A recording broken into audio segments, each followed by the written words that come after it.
What's happening, guys? I hope everybody had a fantastic weekend, beautiful weekend here in New England. I don't even know what it was, 70s, 80s, and it feels like summer's coming, so that's awesome. Friday, I took off early, put the boat in the water, and it was a beautiful day as well. Didn't even need a coat, which is abnormal because it gets cold out in the water at that time of year. But it was perfect. And other than that, last week I got sick midweek. I actually laid down midday, which is a first for me. I typically don't do that, but unfortunately, gave it to Aiden, and then he gave it to my mom. And so basically, my wife and my daughter just took off, and they are at the beach, and they just informed me, or she just informed me, that she'll be back on Tuesday. So, yes, I'm stressed. I'm stressed for Monday. Because I'm going to have to figure out this whole, Mondays are the most important day. And, sometimes when things are off, you got to kind of figure it out and finagle your way through. So hopefully, we can just put Blippi on or some cartoons and make it a good morning. So see what happens. But first and foremost, Dr. M and Joe Tutak. You've got the t-shirts for this week. Appreciate the comments. Lots of comments last week. I'm going to pick a bunch of winners this week. And so the one thing, I'm going to pick at least 3, potentially more.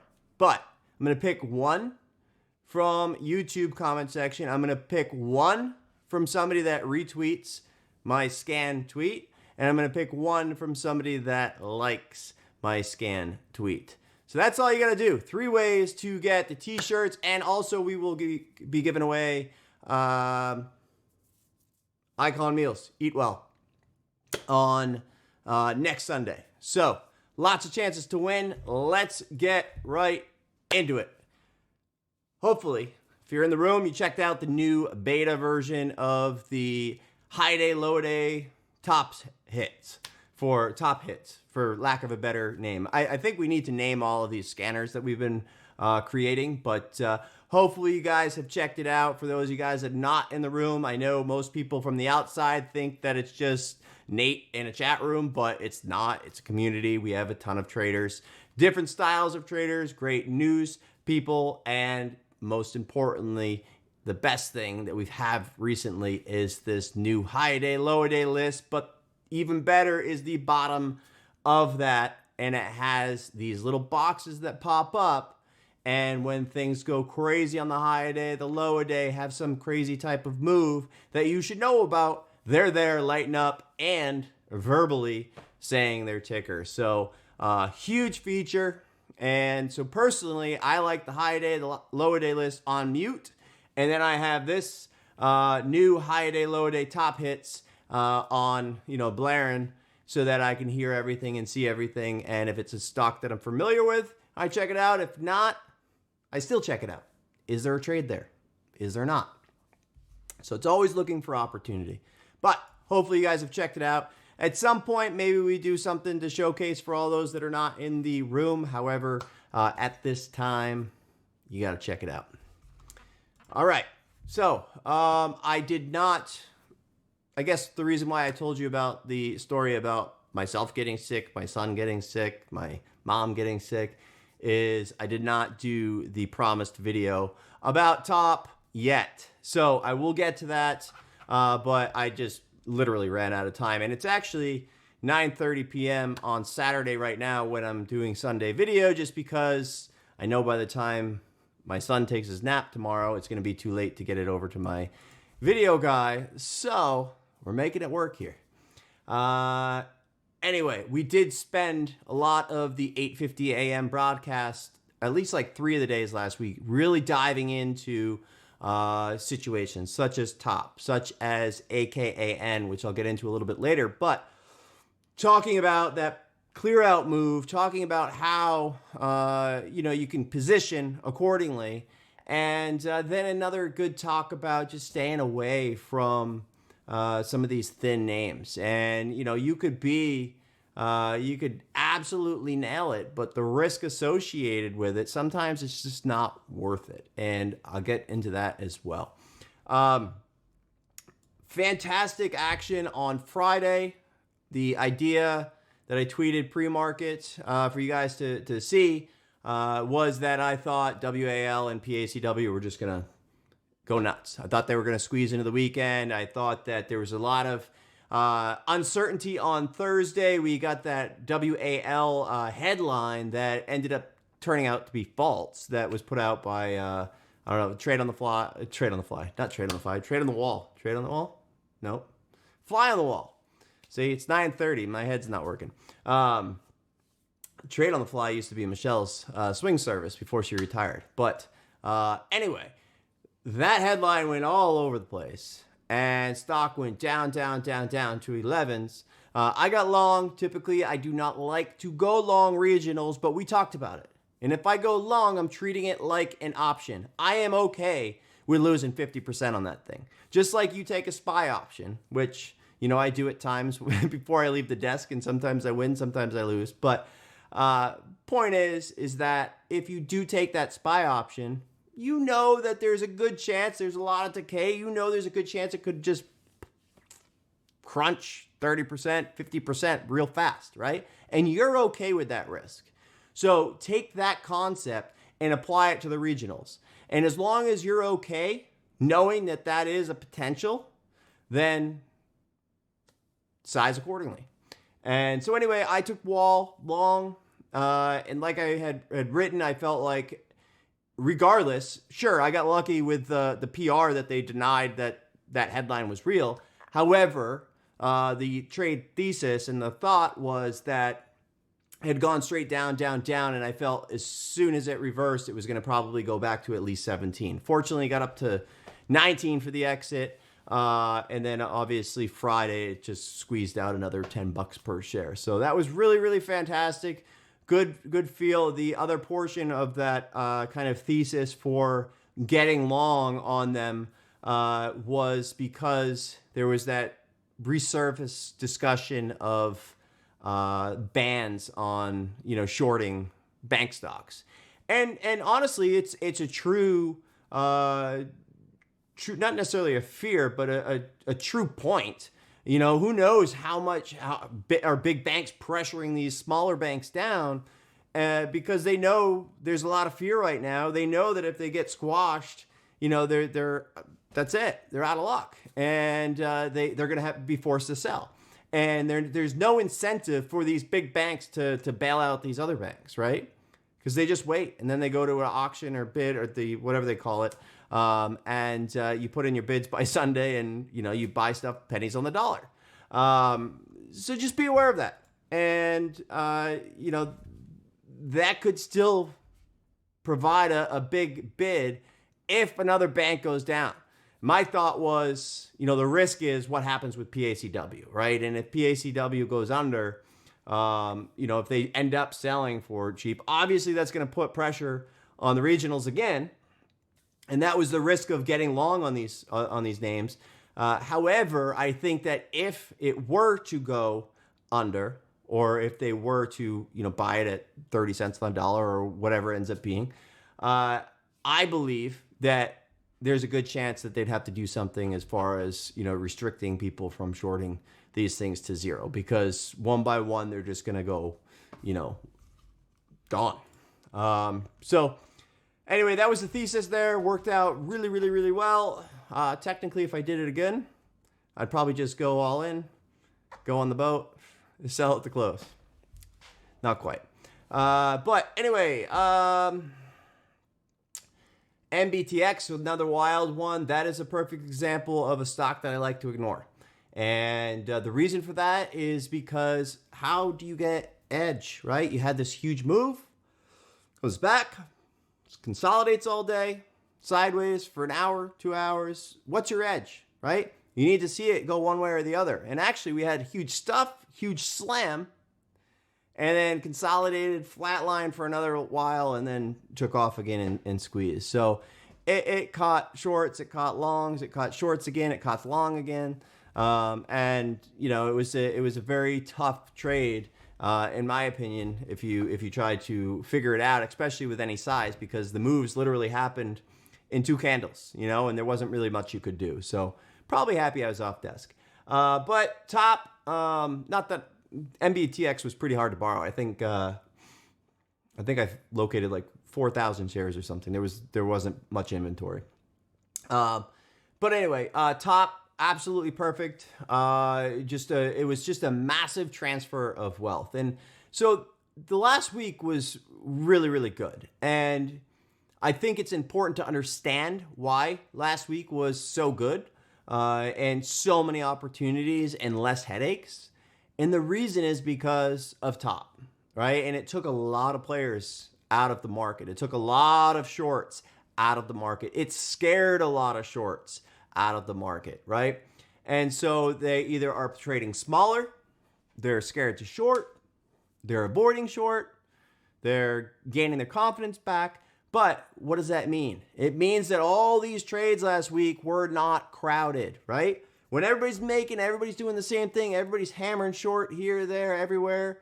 And, when they kind of pull back, they consolidate, they start to squeeze back out. Not this week. Nice, huge moves, trap the longs, and just unwind the rest of the day. So it was really, really nice for those that behaved, and didn't have some sort of, disaster on top. And again, I know it was a tough ticker for a lot of people, but understand that it has to happen.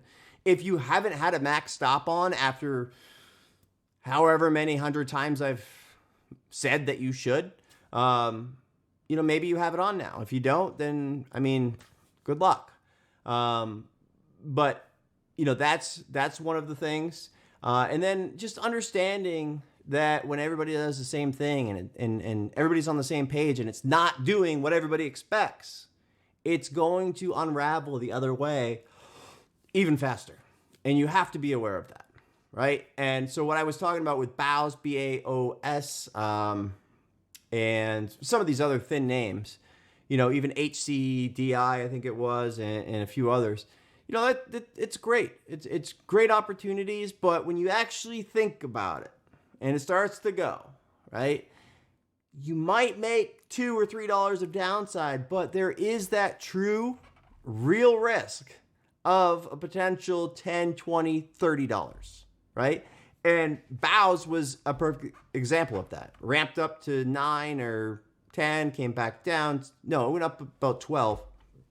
Came back down to like 8 or 9. And then it went 10, 12. I think it halted into the close. And then it opened like, just making this up at this point, but 18, 20.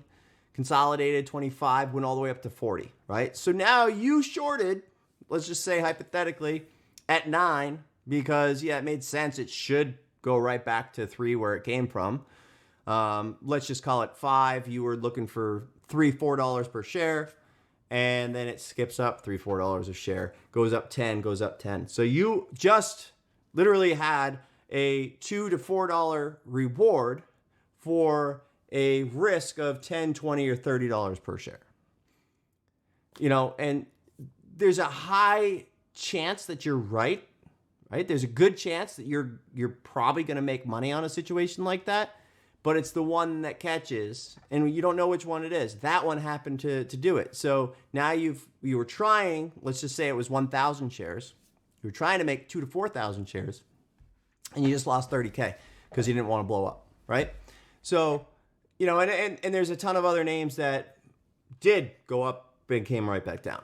But there's going to be that one, and it's the one that stays a little bit longer. And for whatever reason, as a trader, you associate the fact that it's staying up with opportunity, right? And all these other ones that are actually fading and going back to where they came from, you're ignoring because you feel like you missed them.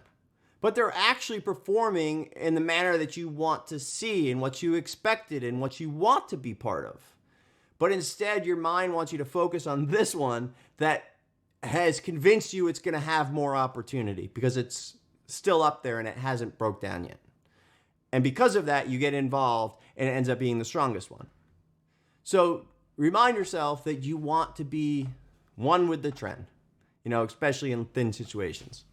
But there's nothing wrong with ignoring them. So just be aware of that and The other things I want to talk about was top. Obviously, we talked about beautiful trade this past week. Really great opportunity. Yeah, I wish I got involved at 190 and 80. And, in hindsight, the beauty of hindsight is, you can look at it and say, yeah, shoulda, coulda, woulda. But I wanted to make sure that I was not getting into a situation where it pulls back and then it just goes red to green. Circuit. I wanted to, I call it a swipe test, right? I wanted to see it swipe and fail. What happens a lot of times is people just kind of get short, it's hammering down, but it has yet to bounce, right? We don't know what's going to happen when it bounces. Is it going to swipe into a circuit halt and you're screwed? Is it going to rebound, consolidate, and go higher? Or is it going to rebound and fail and stay heavy? If it rebounds and fails and stays heavy, I'm interested. And that's exactly what happened with top. And so for the first day, I didn't get it 90, 80, 70. At 70, I thought it was going to 3. So I got involved at 55 and I covered at 17s. Next morning, goal was that it trapped pre-market, gapped up, ramped 25, 35, maybe 40 if we're lucky. It ramped up to 25. So it went basically from 10 to 25 real fast. And then I got short and, completely unwound. Most people still have PTSD on top, so they're not going to be trading it in size. The problem with top the first day is everybody's got 5, 10, 20, 30, 40, 50,000 shares. The reason it's working now is because everybody's got 500, 1,000, 2,000, 3,000 shares, right? That's it. Nobody's going size. The problem is because it was such a concentrated short position at such a low level, they had full control of that thing to be able to blow everybody out. But now there's so many other shares that have come out and been sold, and nobody's sized short. So there's nobody that they can blow out in that sense. Just, maybe some timid shorts here and there. But discussions for tonight, one of them was position sizing. And one of the questions that I get a lot is, where was your stop on this? And I want to challenge you. Obviously, if you're a trader that you need to have a set risk for a potential reward, then, I get that. But the way that I think about a trade is it's not that I'm stopping at X. It's where is my thesis no longer valid? And that's how I look at a trade and whether or not I want to stop out, I want to size down, adjust, rescale. And that is the type of stop that I use, not just this hard stop in my mind. Sure, if something just goes straight up and it's continuing to go up, at some point I'll just stop because, it's not doing what I expected. And there's times that, yes, I have wasteful, trades because I start into something and I don't really have much size, so I'm not really worried about it. And then it keeps on going and keeps on going and keeps on going. And, I end up wasting a good chunk of change. That's rare, but every now and then I do that. For me, I like to get on the right side, get a feel for something, and if it's working, I start to scale into the trade. If it starts to firm up, starts to have higher lows, and it doesn't stay heavy where it should, I'm gonna adjust that trade or take it off. And just because my stop is at 3 and the stock is at 260 does not mean I'm gonna waste 40 cents to let that stop hit. No. It's no longer proving my thesis correct. It started to rebound, started to have higher lows. So I'm going to go ahead and either get out fully or just size down because I can always just resize right back up. But what I see a lot of people do is they wait until this risk. So you literally just wasted 40 cents. You had this nice trade going, but now it's starting to prove your thesis wrong. Adjust. Don't wait to that stop. So a lot of times I don't have this stop. I have a where does this trade no longer validate my thesis? Where does it invalidate it? And so I think that's important. So like ACAN, AKAN. I started in pre-market. I don't take, or at least I try not to. It's rare that I take size pre-market. Unless something's huge volume, it's done a lot of, failed follow through setups. It's retested, it's failed. it's stuffed, it's, done everything we're looking for. It's rare. So in a case like AKAN, I got short pre-market some, but it was stuck in a pattern. I think it was like 220, 240s to 260s. My ultimate goal was 260s, clear out, sit back, right? And the reason for that is there was 1, 2, and almost 3 tests, and it was coming up for that third test. And so my goal was that it would come back through and clear out everybody that had a stop there and then pull right back. So I didn't even short into that pop. I waited for it to come back down, fail, and I add. So there was somebody, for example, and that's why I thought of this question, was like, I started in there pre-market, and they said, well, where was your stop? Like, I would have stopped at 260. But if you knew I started in, and I said, I want to see a 260 swipe test, like I'm looking for that clear out, and you're not okay with it ripping through 260s, then you shouldn't participate.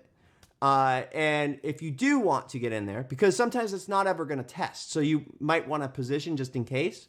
But if you are going to be emotionally charged at 260s, then you need to be hands off until it tests and proves. So that's, yes, sometimes I have early entries, but I want to be proven right on what I say.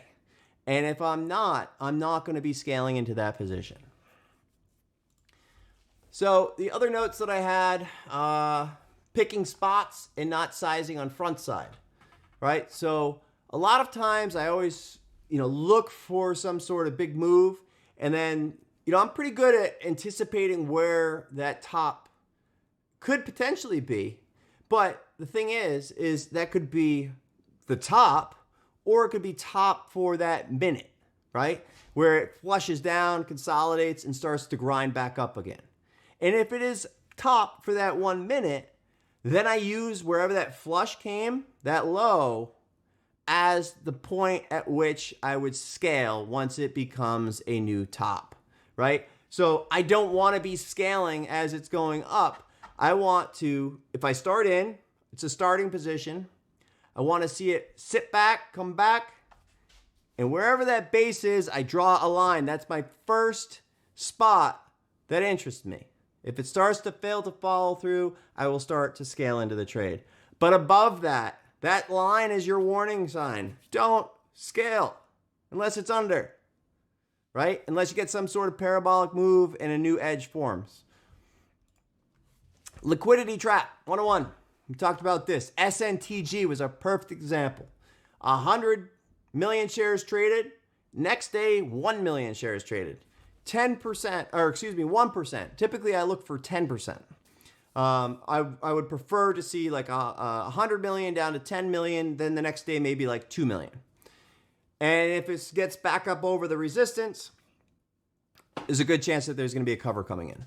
And so that's exactly what happened with SNTG. It was 100 million, came down to 1 million, gapped up, and then started to flip. They soaked 340s. I let that trade work throughout most of the day. I was hopeful for a much bigger trade. I wish I sold all of it into sixes. I actually didn't sell any into the sixes. I sold a bunch into the first ramp, rescaled into the trade, sold a bunch into the ramp. Then it started to go nuts. And then there was like a 50 or 80K seller that came down. I was like, oh man, like I've got too much. I probably should size down. And so that was like, it went 6 something back down to 530s. And that's a tough pill to swallow when it's $1 real quick. You were just up a lot. But at the same time, what if that was the exit and it flushes another buck? So good trade, but minimized because, I didn't have my ducks out there. I could have done that a little bit better. I was waiting maybe for that circuit halt. Didn't happen. But overall, pretty good. It was an intraday double, but minimized. Go back, review that. It's one of my favorite setups. Low floats continue to go wild. MINM, VSIG, SNTG, etc. So be aware of those. BAOS. But just remember, just like if you start trading and you don't have a max stop on, that's a choice you've made. And if you don't stop out, if you don't have good risk management, that's on you. And as soon as you place that next trade, you're accepting that. And these low floats, these 700K floats, these 1 million to 2 million floats, same deal. As soon as you step in front of that, you're accepting the fact that it could go into an endless circuit, right? So as long as you're okay with that, by all means, trade them. But don't complain that, oh, I just blew my account if you don't have a max stop. And don't complain like, oh, can't believe I just lost 30 grand on 1,000 shares. All I was looking to do was make 2 grand, right? As soon as you make that trade, you're accepting that risk. And that's really what this comes down to. It's up to you to just ignore them. For me, my real risk comes, or at least my risk management comes with how many I borrow, right? So if you know that there's a good chance that something could go crazy and you don't want to get in trouble, don't borrow a lot of stock. Last couple notes, AMD, the mean reversion trade. So this is one, for example, where I stepped in front of and I was dead wrong. But I didn't scale. I didn't size into the trade. So yeah, I went for a ride. And I ended up making good money on the trade because I waited for the exhaustion move and I scaled into the backside. And the reason I was able to do that is because I did not fight on the front side. And so I felt like it was going to have a mean reversion trade. Basically, it ramps up, consolidates. And I think AMD is a great example to review because we see this on small caps a lot where it goes up pretty quick, slams down, consolidates, right, for 5 or 10 minutes. And then it's either going to break down or it's going to go up higher. And this one happened to go up higher. And then went up higher again and higher again and higher again. Normally, when I was used to trade Apple and Amazon and AMD all the time, I used to always, get chopped up on AMD. And the reason for that is you start in, you add, and then, it doesn't move like it did on Thursday. So I was happy with the way that I was not happy with the fact that I stayed short with the small shares. It was just kind of wasteful, energy.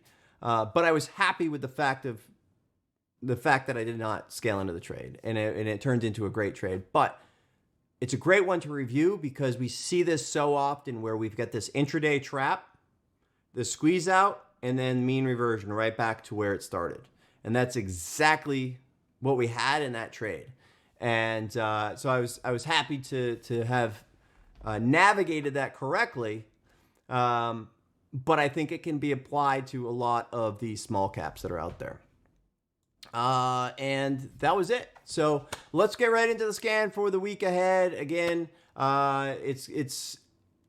there's definitely stuff on watch that I think will be beneficial, but it's one of those, like, are we going to wake up and we have 10 stocks that are up 200 to 800%? Or are we going to have banks that are up 50%? Are we going to have a bank that goes under and they're all down? So there's going to be a lot of things come Monday that we're going to have to figure out. And that's the type of market that we're in. When there's so much range, it's good to be familiar with what things look like. But it's also, don't put your blinders on and try to force trades if they're not ready. So I do think that it's good to go through this stuff, but I do think that most of my trades right now are, at least on the first 30 minutes to an hour, are from pre-market action. And then later on, I've been getting a lot of good stuff off of scans. So let's get into scan for the week ahead. All right, guys. So for the second part of scan, as always, I'm not a financial advisor. These are not buy or sell recommendations. This is for educational and informational purpose only. If you're not okay with that, shut the video off. If you're good with that, continue. We've got a little bit to talk about. I'm not going to go crazy in depth because I don't think we really need to, because it's really just waiting for the setups. You guys should all be familiar with the setups that I focus on by now. And just a reminder, if you leave a comment on YouTube, if you retweet my scan, and if you like my scan on Twitter, that post, you will automatically be entered to win. So I'm going to be picking t-shirts from those 3 locations, as well as we have Icon Meals next week to give away a box of food for the week. All right, PACW, DAW, WAW. Geez, see, this is what happens when you do scan at 10 p.m. now. All the tickers are starting to come together. But PACW and WAL are pretty much the same. So when I talk about PACW, I'm going to have the same thoughts. Another thing that you could trade is DPST. This is the ETFs for it. So if you don't want single name risk, then you could trade something like this. So it's still going to, if there's negative regional stock news, and, this thing's obviously going to pull back, but it's not going to be as lethal as, maybe one of the ones going to zero. When FRC went down, so did DPST. But did it go down as much as FRC? No. So you're not going to have as good of, the percentage returns, but you're going to have less risk, if that makes sense. So anyway, PACW and WAL, they're both set up for potential gaps. We'll see what other kind of news we get this weekend. And I still do believe that we saw the bottom on Thursday, at least for now.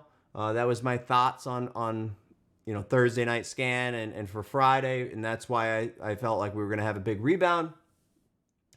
Obviously, the market is also, probably caught shorts off guard because it just felt like, we're not getting out of this on Thursday, quite honestly. And then everything just kind of turned the jets on Friday as usual, and markets back to nothing happened. So anyway, these things, like I said, they're both set to kind of gap like crazy potentially.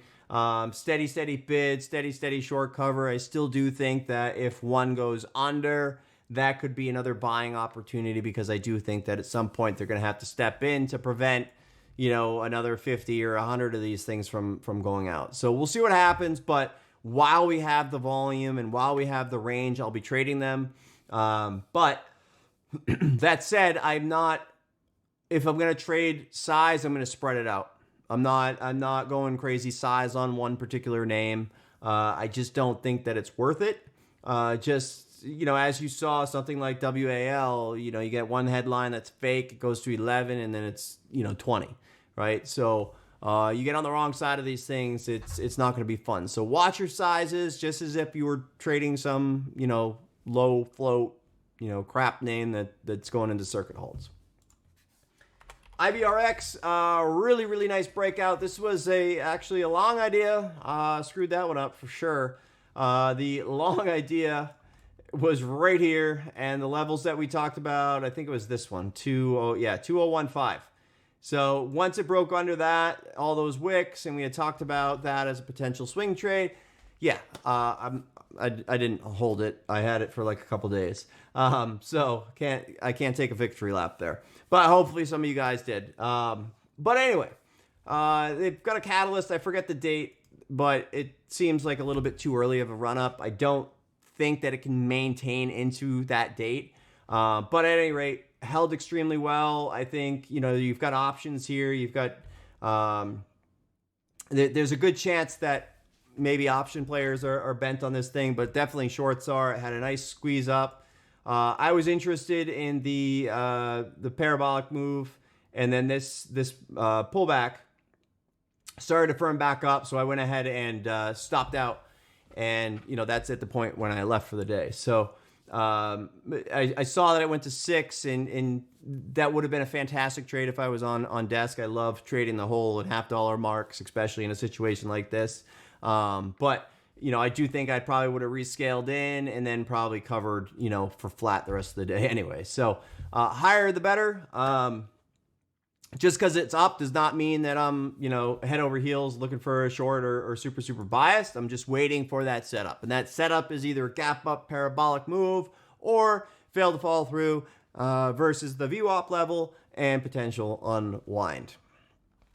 DraftKings, always a great trader. This thing, it's setting up, and we've had this candle before. So, I'd so far I'd probably treat it like this situation.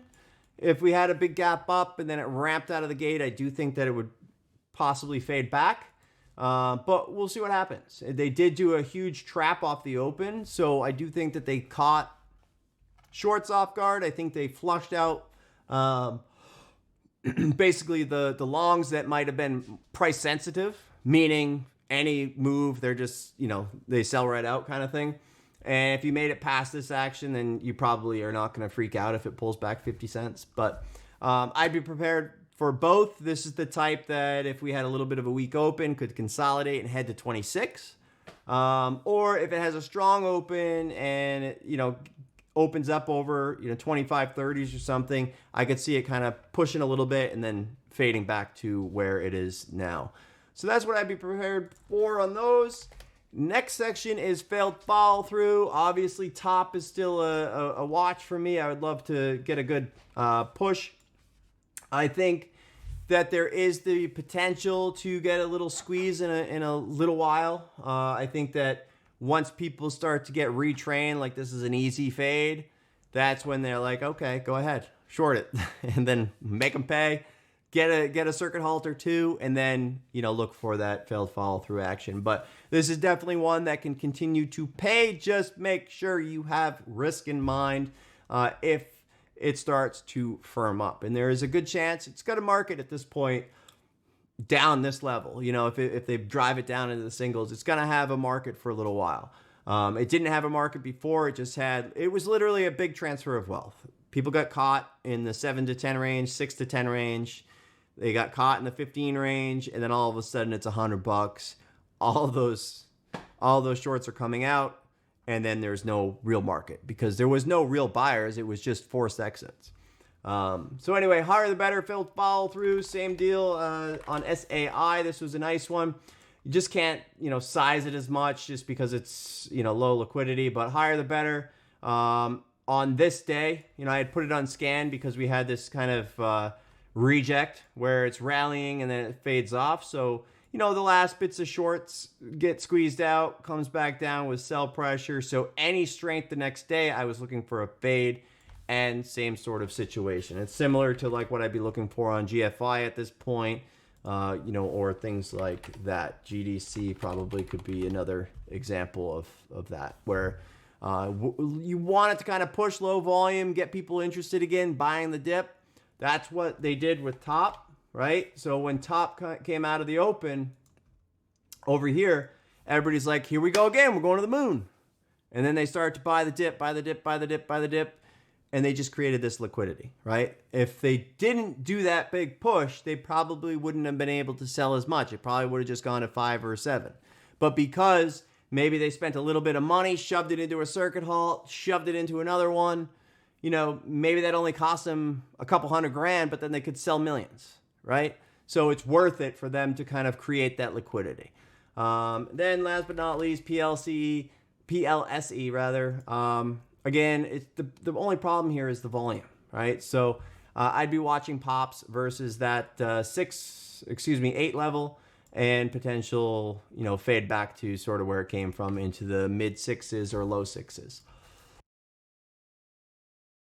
Next up is continuation section. So these are ones that I'm looking for potential rallies. VCIG, I just have a small kind of placeholder on just so I remember it so I don't forget, just in case it does go crazy. The thought was that, after we saw MINM, this obviously had that huge day right over here. And that same day, VCIG started to go and it also went to 12. So the thought process was, the fact that this thing went nuts, everybody kind of got used to all the other ones kind of going up and coming right back down, right? And so they see another one go up, come right back down. So then this one goes up, comes right back down. Easy fade. All of a sudden, straight into some huge swipe. So again, what could you have seen here to prevent that? You've got all this consolidation over this VWAP level, all higher lows. At this point, it's starting to get into a 50-50 kind of situation. So anytime that you see this kind of stuff, you want to make sure and readjust, just reevaluate your position. Did I size up too much? Am I in too big? You know, am I okay with a swipe? Because this is the randomness that's in the market right now. And I think the reason why I had a pretty good week last week is I'm not going out there trying to crush it with share size. I'm trying to find good entries and let things work, and then just kind of stay disconnected a little bit. And the only way you can stay a little bit disconnected from, you know, all the price action is by sizing properly. And it adds up faster than you think. So I feel like a lot of times people try to crush it and get in there with a bunch of size, and then they get, you know, chopped up.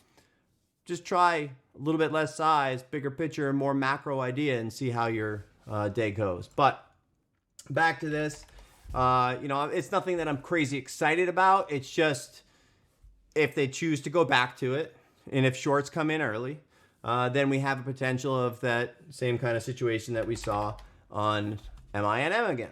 So, and plus we also could have some buy-ins as well. It's kind of thin, T+2. You know, if people shorted it this day, they're still hanging around. We'll see. Volume is low. We'll see. Nothing, again, that I'm excited unless we start to maybe get over 5, and then we probably go 7, 8 on circuits. TKLF, I haven't spent a ton of time watching the tape, but you know what I do see is obviously the trend, but the constant volume, right? So they're preparing for something. I do have a position here, but you know, whether or not they're just churning the volume and then they're going to end up dumping it, or if it's going to try to, you know, turn into something just like Top, right? So not saying it is a Top. I'm just saying, you know, Top did the same thing, right? And they were just churn.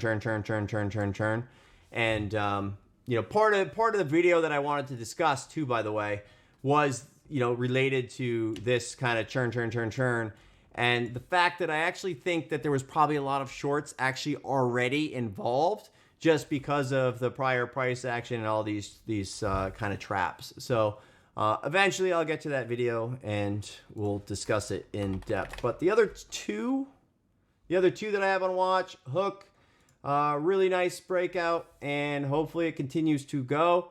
Looks like I got some old price levels there. I haven't drawn these anytime recently, so this must be way back from when I traded it another time. But at any rate, maybe we can use those anyway. Huge move. It is getting to resistance point right over here. This is something that I look for. So we had 41 million shares this day. The only problem is, I think, let's see. Let me just look real quick on big charts. Make sure that they didn't have a reverse or anything. Yeah, so same chart. So one thing that I like about this is a looking left situation. So you have 41 million shares here. So basically, I'd be looking for that 180 kind of squeeze out, and then in my opinion it is a must watch, because 176 was the high volume, the top on the high volume day with 40 million shares. Unless we get 40 million shares, there's a good chance that it's going to have trouble there. That does not mean that it can't go 186, 192. But what I'm interested in is how it reacts over that 180 level, and then if it comes back. And if it stays heavy there, my confidence is going to really grow. So keep that in mind, and that is a technique-ish that I look for on these charts. What was the highest volume day? Where was the top? And, you know, ideally, you know, you get a lot of traders that use that 176 as a backstop, which was the high. And then hopefully they step in front of it, blows out, and then you can step in the trade. TO, you guys should be pretty familiar with at this point. It's still going. We talked about, you know, how these flushes lead to longevity. These wicks, these dips and rips lead to longevity in the chart, in the move. So, you know, we've had a pretty strong move here. So I've been keeping it for the last couple weeks as a potential dip buy, and hopefully continues to go. What I'd be watching for is not a horizontal line, but trend line. What I'd be watching for is sort of like when it starts to speed up compared to this line, right? So as it starts to go vertical, that's when the cover starts to come in, and that's when I want to really zone in and focus on that. So that is what I have on watch for the week ahead. There's a couple other ones that I've been, that I've got up there. Not CDLX. Saw this one fade off. But I've got a couple others staying familiar. So as always, you should just go click through to the website so you can see the rest of the names. IEP, that was a nice long idea on Friday. Almost hit 40. Shop has had great range. I think that there's going to be great trades there. They're just not main watches for me. So I would set price alerts on Shop, Royal Caribbean, Cruise Line. That thing's coming up at a very big area. That's good to see. That's why I have it on watch. It might be worth seeing if it rejects at the prior highs that we're testing right now, and things like that. So anyway, have a great rest of your weekend, and we'll see you guys in the room.